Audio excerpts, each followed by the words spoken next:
Here we have the shoulder ligaments. So the only one that you need to know is the glenohumeral ligament right here. And remember, this is on the anterior view, so we have the subscapular fossa right here, as well as the clavicle.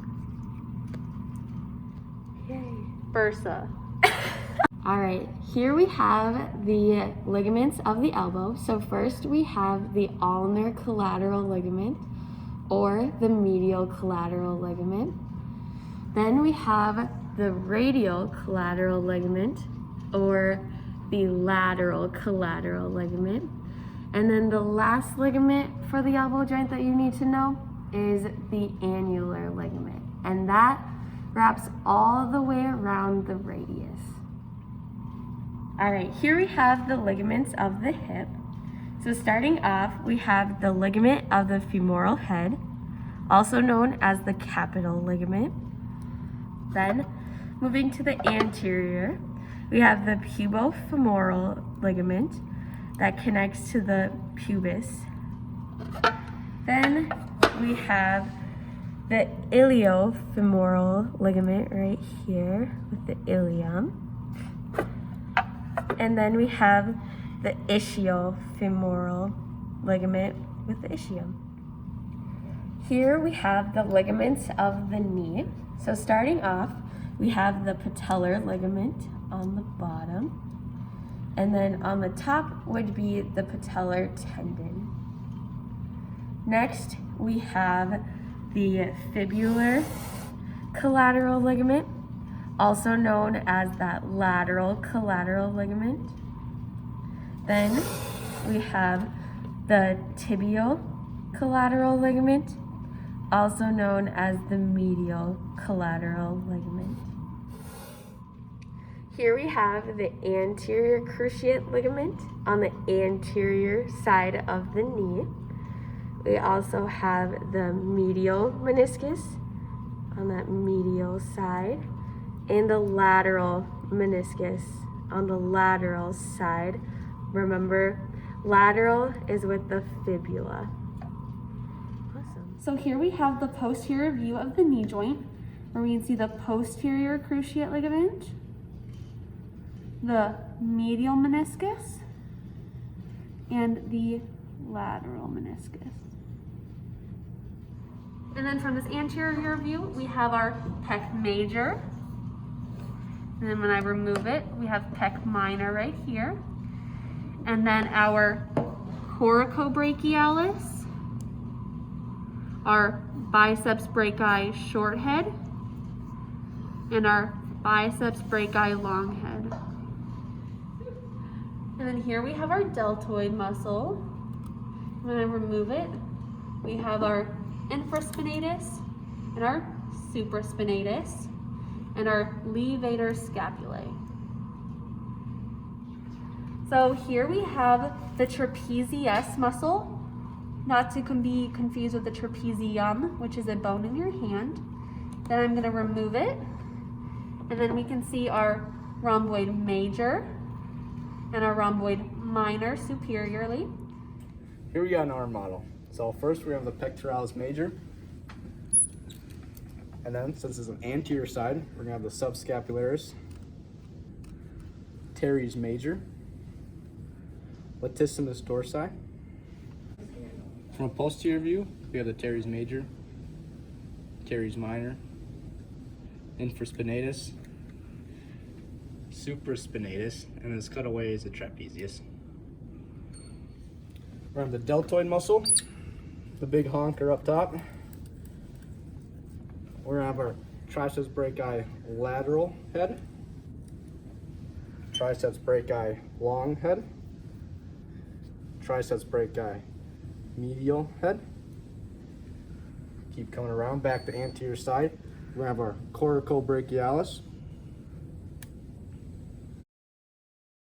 biceps brachii short head, because it's on the inside like a track, and the biceps brachii long head is going to be on the outside, like the outside of the track. It's longer than the inside. Keep moving around. We'll have the brachialis. Now if we move to the forearm. That's where it gets a little tricky. So here we have the palmaris longus. Deep to that is going to be the flexor digitorum.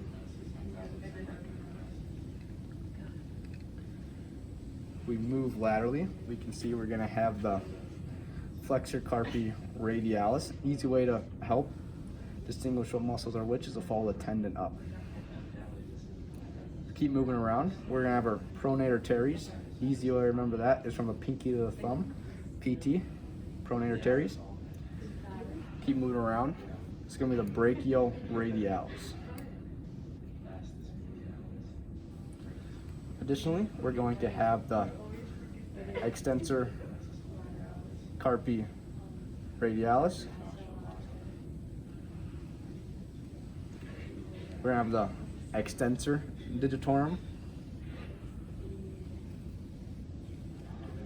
extensor carpi ulnaris, our flexor carpi ulnaris, and So here on the anterior side, we have the flexor retinaculum, and then on the posterior side, we have extensor retinaculum, like that watch band. We're gonna go over the thumb muscles. So we have our adductor pollicis, our flexor pollicis, and our abductor pollicis.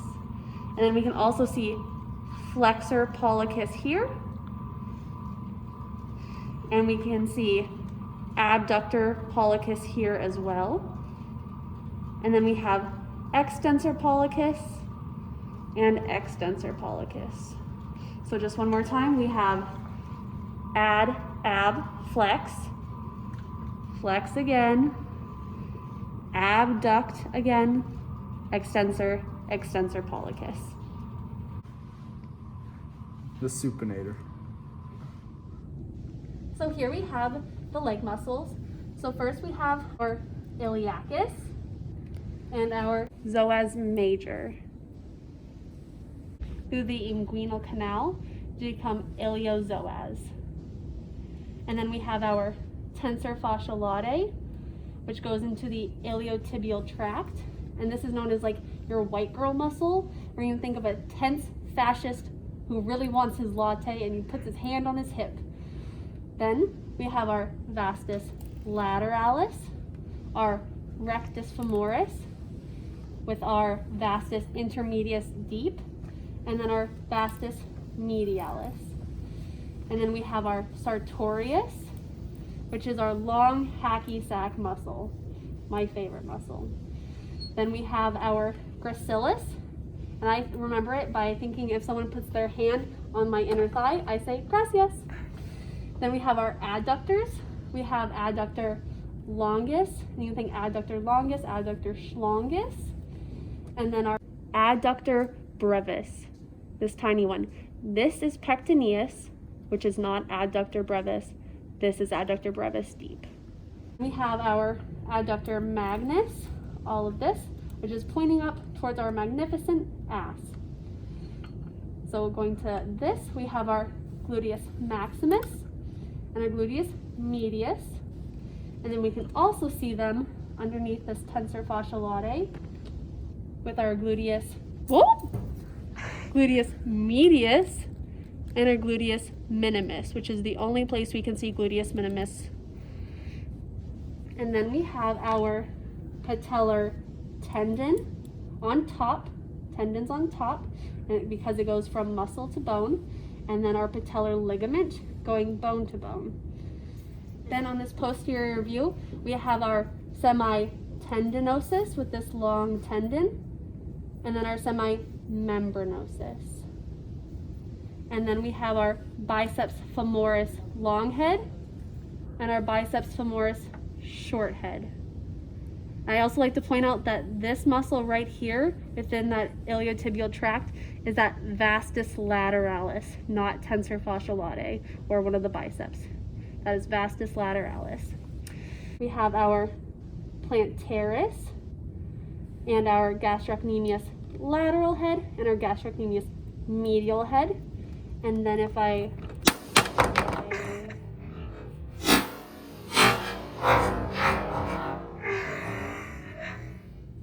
And then here we have the soleus and our calcaneal tendon.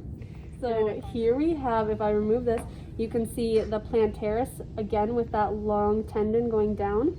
And then if I reveal even more, we have our popliteus, our tibialis posterior, our flexor hallucis longus with the very feathered, and our flexor digitorum longus.